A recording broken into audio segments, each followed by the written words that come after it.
Hello friends, स्वागत है आपका आइडियाज लर्निंग हब में। आज हम अपना ट्रेन का लेक्चर नंबर 5 स्टार्ट करने जा रहे हैं। ये ट्रेन चैप्टर के ऊपर आज का लास्ट सेशन रहेगा।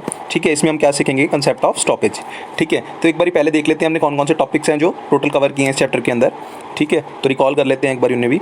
लेक्चर नंबर हमने 1 में देखा था basic concept of speed, time and distance. ठीक है, इसके अंदर हमने क्या देखा था, स्पीड होती है बराबर डिस्टेंस अपॉन टाइम के, एंड इसी से रिलेटेड हमने कुछ कंसेप्ट सीखे थे। लेक्चर नंबर हम 2 की अगर बात करें तो वहाँ हमने कवर किया था कोई भी ट्रेन अगर किसी प्लेटफॉर्म, टनल या ब्रिज को क्रॉस करती है तो हम उसके अंदर डिस्टेंस को क्या ज्यूम करते हैं, length of train plus length of platform. ठीक है, और इसमें सेकंड केस देखा था जो हमने, वो देखा था कि अगर किसी स्टेशनरी या पॉइंट ऑब्जेक्ट को क्रॉस करती है तो उसमें हमने क्या लिया था, सिर्फ लेंथ ऑफ ट्रेन।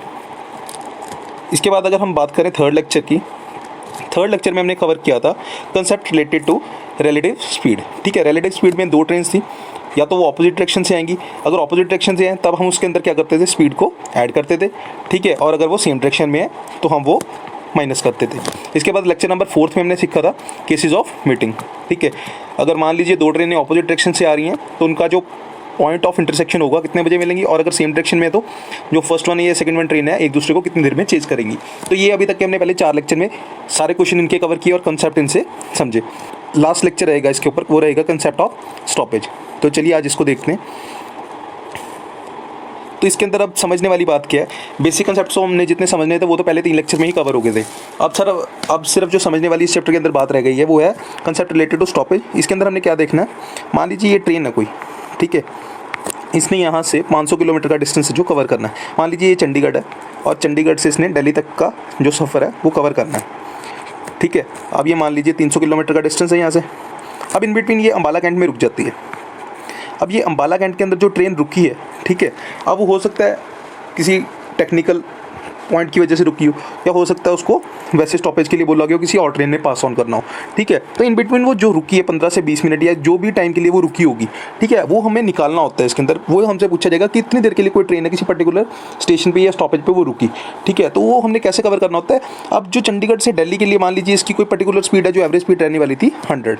ठीक है, और जो इसने एक्चुअल टाइम लिया विद स्टॉपेज वो इसकी स्पीड आई 80 किलोमीटर पर एवरेज। ठीक है, जो इसकी अब एवरेज स्पीड कम हुई है ना, वहीं से हम क्या निकाल लेंगे, इन बिटवीन वो कितनी देर के लिए रुकी। तो इसको हम डायरेक्टली अब क्वेश्चंस के थ्रू समझते हैं। तो चलिए शुरू करते हैं। एग्जाम्पल नंबर रहेगा 29 तक हमने लेक्चर नंबर 4 में कवर कर लिए थे। ठीक है, तो यहाँ पर हमारे पास क्या दिया हुआ है, एक बस है, उसने डिस्टेंस कवर किया 552 किलोमीटर्स का।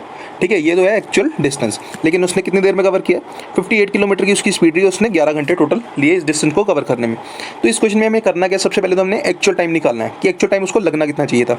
अब इन बिटवीन हुआ क्या, आगे क्या कह रहा है, बस halted tourist spot in the middle of the journey, how much time did it halt. ठीक है, किसी टूरिस्ट जर्नी वाली बस है, किसी टूरिस्ट स्पॉट पे रुकी। ठीक है, और कितनी देर के लिए रुकी वो हमसे पूछा गया। सबसे पहले तो हमें ये पता होना चाहिए कि अगर इतना डिस्टेंस है और इतनी स्पीड है तो इसको टोटल टाइम लगना कितना चाहिए था। ठीक है, टोटल डिस्टेंस कितना, 552, और इसकी एवरेज स्पीड थी जो 58 की हिसाब से, इसको कितनी टाइम लगना चाहिए था, इसको लगने चाहिए थे सिर्फ 9 घंटे। ठीक है, 9 घंटे के अंदर इसको ये डेस्टिनेशन कवर करनी चाहिए थी, लेकिन एक्चुअल टाइम इसको कितना लगा, 11 घंटे। ठीक है, तो इन बिटवीन वो टूरिस्ट स्पॉट पे जो रुका है कितनी देर के लिए रुका है, 2 आवर्स के लिए। ठीक है, यही आपका आंसर हुआ। नेक्स्ट क्वेश्चन करते हैं। नेक्स्ट क्वेश्चन में क्या, एवरेज स्पीड दे रखी है किसी ट्रेन की हमें 154 किलोमीटर्स। ठीक है, जो लास्ट स्टेशन है ट्रेन का वो 1232 किलोमीटर वे है, यानी कि जो लास्ट स्टेशन से यहाँ से चली है वो कितनी दूर है इसका, 1232 kilometre way. The train reach its destination in 10 hours. ठीक है, आफ्टर इट्स डिपार्चर, जहाँ से वो चली और रास्ते में वो रुकी किसी टेक्निकल एरर प्रॉब्लम की वजह से। ठीक है, और जहाँ वो पहुँची है, अराइवल हुआ है उसका, वो हुआ है टोटल 10 घंटे में। ठीक है, तो कितनी देर के लिए वो रुकी वो हमसे पूछ रहा है। अगर हम इसकी बात करें, टोटल इसका अगर डिस्टेंस हमने इसने कवर किया 1232 का, 154 के हिसाब से इसको टाइम जो लगना चाहिए था वो लगना चाहिए था टोटल, ये जाएगा आपका 8 घंटे का। ठीक है, तो 8 घंटे में इसको ये सफ़र तय कर लेना चाहिए था, लेकिन एक्चुअल टाइम इसको कितना लग रहा है, 10 घंटे। ठीक है, यानी कि वो जो टेक्निकल प्रॉब्लम की वजह से ये रुका है, कितनी देर के लिए रुका है, यहाँ से 8 घंटे आप माइनस कर दीजिए, टोटल 2 घंटे के लिए वहाँ ये रुका है। यही आपका आंसर होगा। नेक्स्ट क्वेश्चन करते हैं। नेक्स्ट क्वेश्चन क्या है, एक्सक्लूडिंग स्टॉपेजेस एवरेज स्पीड है ट्रेन की 108, including stoppages 90 kilometre, how many minute does the train stop per hour. अब इसने एक्चुअल स्पीड दी है, अगर कोई भी ट्रेन बिना रुके जाती है, ठीक है, तो उसकी स्पीड कितनी है, 108, और वहीं अगर वो स्टॉपेज के साथ कवर करती है तो उसका जो स्पीड है वो कितनी हो जाती है, 90 किलोमीटर पर आवर। ठीक है, अब हमारे पास क्वेश्चन में ना तो डिस्टेंस मेंशन है ना टाइम मेंशन है, तो इसको यहीं से उठाएंगे जहाँ से उसने पूछा है, पर आवर के बेसिस पे। अब 1 घंटे की बात हो रही है, 1 घंटे में अगर हम बात करें 60 मिनट होते हैं, तो टोटल जो उसकी एक्चुअल स्पीड थी, अगर कहीं भी नहीं रुकती तो 108 किलोमीटर थी। और उसने जो इंक्लूडिंग स्टॉपेजेज है सफ़र तय कितना टोटल किया उसने 90 किलोमीटर का।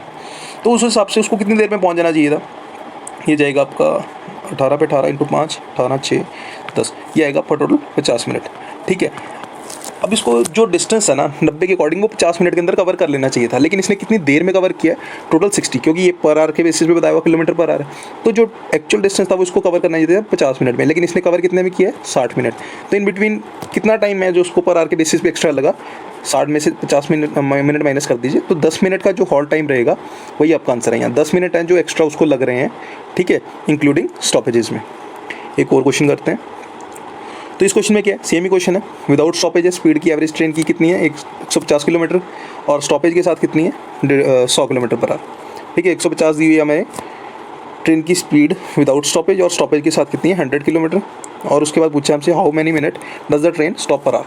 क्या करेंगे इसमें, सेम पर आवर के बेसिस पे 1 घंटे में 60 मिनट होते हैं। ठीक है, अब 150 तो उसकी एक्चुअल स्पीड है अगर वो नहीं रुकती। अब 100 किलोमीटर का उसने टोटल डिस्टेंस कवर किया, तो कितनी देर में हो जाना चाहिए था ये। ठीक है, इसको काट दीजिए, 50 2 3 20, तो इसको टोटल जो डिस्टेंस कवर करना चाहिए था वो करना चाहिए था 40 मिनट के अंदर, लेकिन इसने कितना टाइम लिया टोटल 60 मिनट। ठीक है, पर आवर के बेसिस पे बताई हुई है स्पीड में, तो 40 मिनट लगना चाहिए था और 60 मिनट इसने लिए, तो कितना टाइम इसने एक्स्ट्रा लिया है 20 मिनट्स। मतलब कि स्टॉपेज अगर वो रुक के चल रहा है तो कितना टाइम उसको लग रहा है 20 मिनट एक्स्ट्रा लग रहा है। ठीक है, तो यही फ्रेंड्स सारे के सारे आपके जो क्वेश्चंस है पूछे जाते हैं ट्रेन चैप्टर के अंदर। ठीक है, सभी के सभी कंसेप्ट हमने बेसिक एक बार कवर कर लिए हैं। अगर कोई भी क्वेरी या कोई भी क्वेश्चन में आपको दिक्कत आती है, मेरे को कमेंट्स में मेंशन कर सकते हैं। ठीक है, नेक्स्ट चैप्टर में आप मिलते हैं। Thank you friends, stay tuned for more.